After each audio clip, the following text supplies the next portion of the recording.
We were in class. I was in band at the time, and the classroom phone rang, and the teacher went and he answered the phone. He got really serious. He got this really concerned, shocked look on his face, and he hung it up and he turned to us and he said, "Everybody sit down, be quiet. The bell's going to ring in a couple minutes. You're going to stay seated." And then he went over to the doors and he locked them. First, some of us were like, well, is it a bomb threat? Because we used to get bomb threats all the time, but then we realized that doesn't make sense because when we get a bomb threat, they evacuate us. And then we're like, is there some type of killer in the school? Is there a weather alert? The teacher wouldn't answer. In class. I was in band at the time, and the classroom phone rang, and the teacher went and he answered the phone. He got really serious. He got this really concerned, shocked look on his face, and he hung it up and he turned to us and he said, "Everybody sit down, be quiet. The bell's going to ring in a couple minutes. You're going to stay seated." And then he went over to the doors and he locked them. First, some of us were like, well, is it a bomb threat? Because we used to get bomb threats all the time, but then we realized that doesn't make sense because when we get a bomb threat, they evacuate us. And then we're like, is there some type of killer in the school? Is there a weather alert? The teacher wouldn't answer any questions. He was told not to. And the bell rang. We all stayed seated and we sat there for a really, really long time. And then the next bell rang, which means a whole other class period had passed. And still he said, "Stay seated." And I can't tell you how long we were trapped in this room and nobody was telling us what was going on.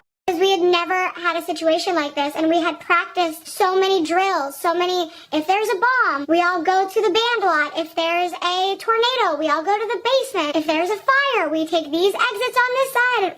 We always had a plan, and this was just something that we had never planned, and nobody was telling us anything. So eventually, they're texting their parents and calling their parents, and they're saying, "Do you know anything about this?" And the parents are all freaking out, and now it's like an ordeal. Some of the parents started listening to the police scanners, and it was getting back to us that there were ambulances outside of our school, and we're just like... And at this point, a lot of us are panicking because we think there's some type of shooter or something, because that makes sense. Like, okay, the doors are locked. They're telling us to be quiet. They're telling us not to move. They're telling us not to leave. There's ambulances outside. And finally, they just opened the doors and let us go. And they wouldn't tell us anything still. So we're just like, okay, we just sat in this classroom for like hours. There's ambulances outside of our school. And you're just gonna...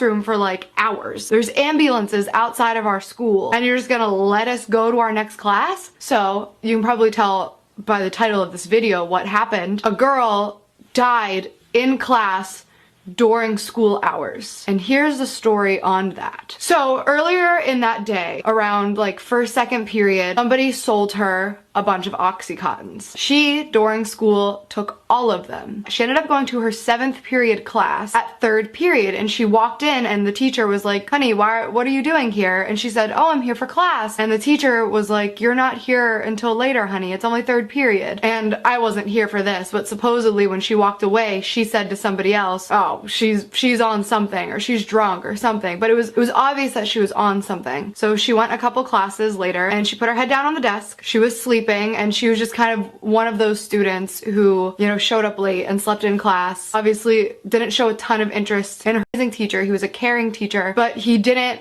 wake her up. For I don't know what reason it was. I don't know if he just thought, you know, you can only try so hard to make somebody interested in class. I don't know if he figured, you know what, she could really use the sleep, just let her nap. But that class was over and the bell rang and everybody got up, but she stayed seated laying on her desk like this with her head down, and she wasn't getting up. So somebody who was sitting next to her nudged her and was like, "Hey, wake up, class is over." And she didn't move, and then she nudged her a little harder to wake her up, and that is when her arm fell completely limp to the side of the desk. So obviously at this point, people start panicking. They roll her over and she is completely blue. I don't know how long she was out. I don't know how long she wasn't breathing, but she had completely OD'd and had not been receiving oxygen for enough time to turn her blue. That is when the ambulances were called. That is when the school was put on lockdown. She was taken out, obviously, and she died that day.